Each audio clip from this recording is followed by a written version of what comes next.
Россия празднует удар по детской больнице в Киеве котлетами по-киевски. Трамп вызывает Байдена на дуэль, а нездоровый Лукашенко радуется захвату власти. В эфире «Нехта» самые важные и интересные новости к этому часу. Украина готова выбить российские войска с юга Украины. Хватит ли воли у западных партнеров Киева на передачу оружия для этой операции? Мы можем значительно ограничить действия России на юге Украины и вытеснить оттуда оккупанта.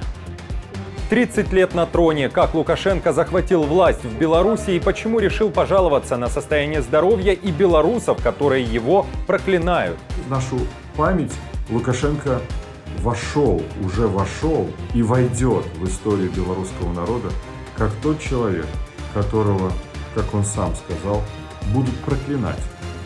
Война в Украине может продлиться еще минимум 3-4 года. Новый прогноз от НАТО. Какие ресурсы необходимы Киеву и Москве?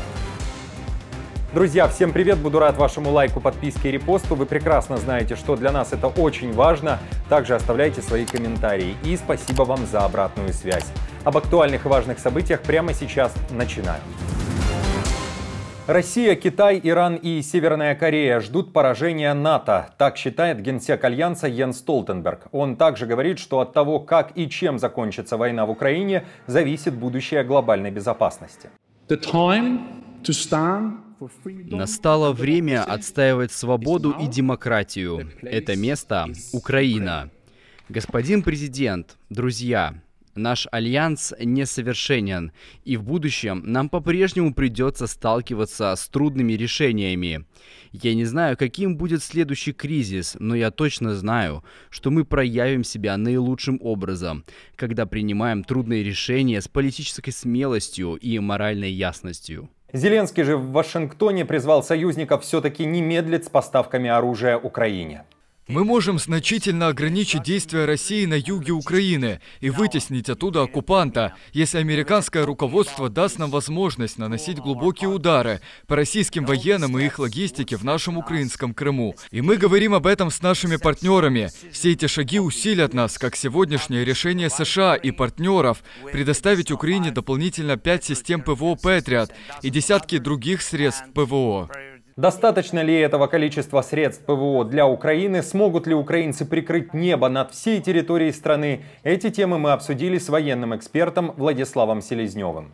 Необходимы не только мощные комплексы типа Patriot и либо же их аналоги Самки. Необходимы еще комплексы, переносные зенитно-ракетные комплексы, комплексы малого радиуса действия по типу NASAMS или тот же Hawk. То есть систем противовоздушной обороны нам необходимо разноплановых и разного уровня крайне огромное количество. Ситуация, с которой сейчас сталкиваются наши прифронтовые приграничные регионы, когда вражеские разведывательные дроны способны залетать в глубину нашей страны до 150 километров, создают весьма серьезные проблемы. Прилеты вражеских баллистических ракет «Искандер-М» по авиабазе вблизи Кривого Рога, по аэродрому в районе Полтавы и Миргорода свидетельствует о том, что россияне трансформируют свою тактику для того, чтобы действовать максимально эффективно, соединяя одномоментное использование разведывательных дронов и, соответственно, баллистических ракет, тем самым принося нам весьма чувствительный урон. Российская ракета Х-101, которая ударила по крупнейшей детской больнице Украины Ахмаддет, во многом состоит из западных комплектующих. А это, в свою очередь, говорит о том, что Кремлю удается обходить западные санкции. Об этом пишет Financial Times. Кроме того, сейчас Россия производит таких ракет в 8 раз больше, чем до начала полномасштабного вторжения в Украину.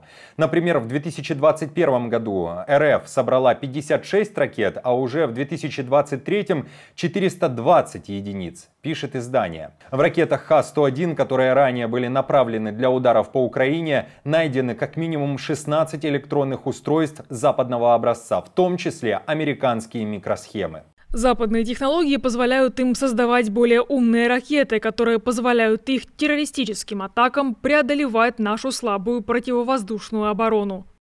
Военные эксперты уточняют, что эта российская ракета очень точная, и если она прилетела по детской больнице, то такой была ее цель, заданная российскими военными. Члены Совбеза ООН осудили российский удар по больнице Ахмадет, а Россия после этого устроила праздничный ланч, где главным блюдом стала котлета по-киевски.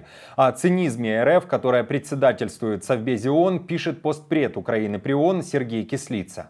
Нападение на детскую больницу также является проявлением глубокого презрения России к любым мирным инициативам, независимо от их происхождения. Она прекратит убивать и распространять насилие только тогда, когда это будет неспособно делать. Этот военный преступник Небензя попадет в ад, минуя чистилище, и его место там вечное. Однако важно и то, как до этого его отправят на скамью подсудимых. Я не могу понять, как можно пожимать ему руку и принимать приглашение на ланч с ним, оплаченный кровавыми деньгами. А Небензя на заседании ООН продолжил делать то, что и российские пропагандисты уверяют, что удар по Ахмадету Россия не наносила, а во всем виновата украинское ПВО. Кстати, отмечу, что все федеральные каналы РФ сейчас начали целую кампанию по дезинформации и пытаются отбелить российское Минобороны, уверяя, что те наносили удары лишь по военным объектам. Как оправдывался Небензя, предлагаю послушать. Да, действительно, Россия нанесла удар по заводу, одному из крупнейших в Украине заводов по производству вооружений, по заводу «Артем», очень старому предприятию, которое находится в 2 километрах от больницы Ахмадет.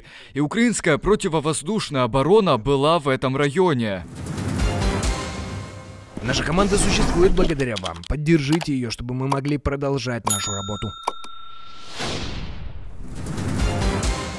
Война в Украине будет длиться еще как минимум 3-4 года. Такой прогноз дают военные НАТО. И этот прогноз основывается на том, что именно столько лет РФ может существовать в условиях военной экономики, цитирует представитель Альянса «Голос Америки». В конце концов, мы все должны быть готовы продолжать поддерживать Украину даже после 2025 года. Мы очень хорошо понимаем, и, как мы уже давно говорили, это не конфликт, который, вероятно, скоро закончится. Для этого необходимы годы целенаправленных усилий. В то же время в НАТО уверены, что для нового масштабного наступления у России сейчас нет ресурсов. Для этого Кремлю необходимо обеспечить значительные поставки боеприпасов из других стран, пишет Рейтер. Помимо этого, по прогнозам аналитиков НАТО, для большого наступления Путину придется вновь отдать приказ о масштабной мобилизации. Мы с вами должны четко понимать, у России ресурсы есть. Следует ли исчислять российские ресурсы именно 26 годом? Я думаю, это безответственное заявление по одной простой причине. Мы не знаем, какая будет динамика на поле боя.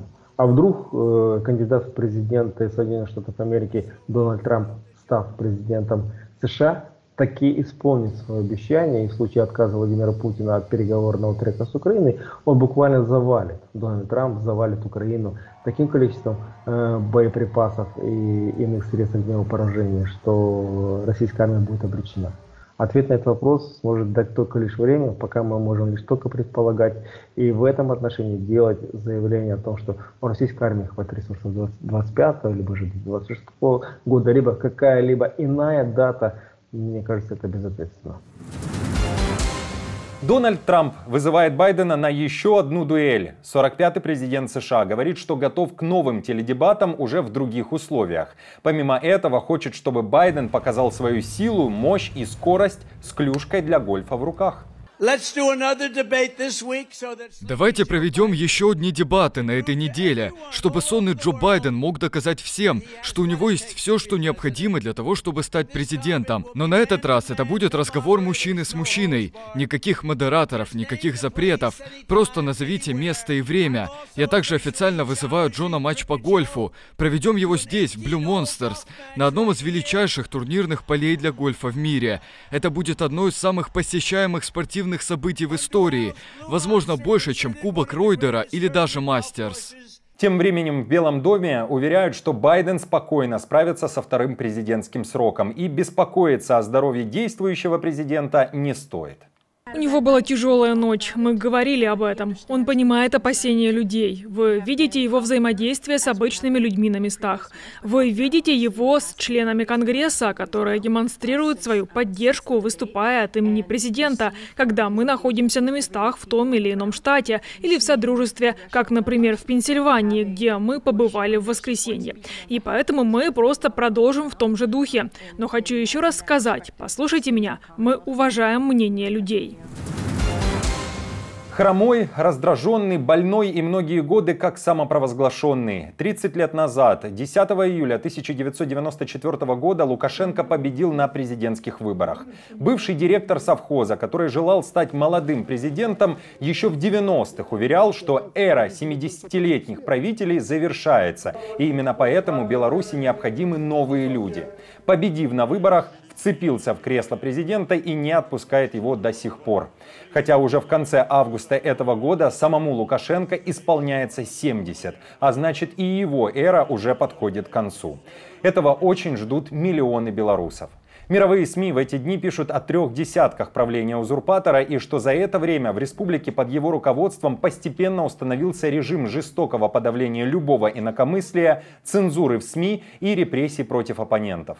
«Голос Америки» уточняют, одни наиболее видные белорусские оппозиционеры погибли, нередко при загадочных обстоятельствах. Многие другие приговорены к длительному заключению послушными судами. Лукашенко при этом не говорит о том, когда сможет оставить свой трон, но четко осознает, что его ненавидят, а его здоровье уже не то. Сам об этом проговорился в одном из недавних своих выступлений. Июль месяц – всегда тяжелые времена для президента. Очень много массовых мероприятий, а самое трудное – это когда огромное количество людей, и каждый, глядя на тебя, в тебе что-то ищет. Где-то проклинает, где-то благодарит, где-то еще что-то.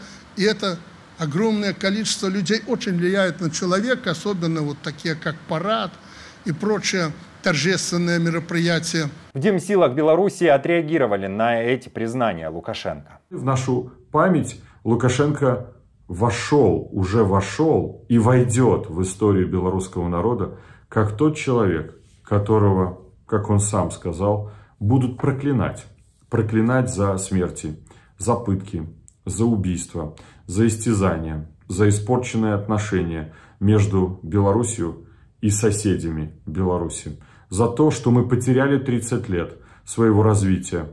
За то, что мы уже могли быть членом Европейского Союза, жить в благополучной, действительно процветающей стране, которая бы являлась членом Европейского Союза, где соблюдались бы права человека, свобода слова, где людей нельзя было за лайк посадить в тюрьму или пытать, сажая в клетку, где человека нельзя избивать 50 ударов ногами, руками, дубинками, не одевать мешок на голову, где человека нельзя лишать воды, пищи.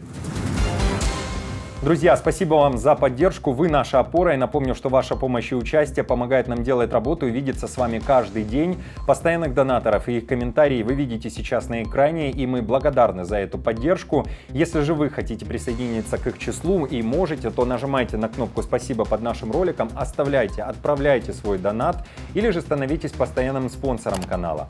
Мы с командой продолжаем следить за самыми важными новостями. Оперативную информацию от Нехта ищите в телеграм-каналах или на платформе X. Спасибо за доверие и то, что остаетесь с нами. До новых встреч и хороших вам новостей.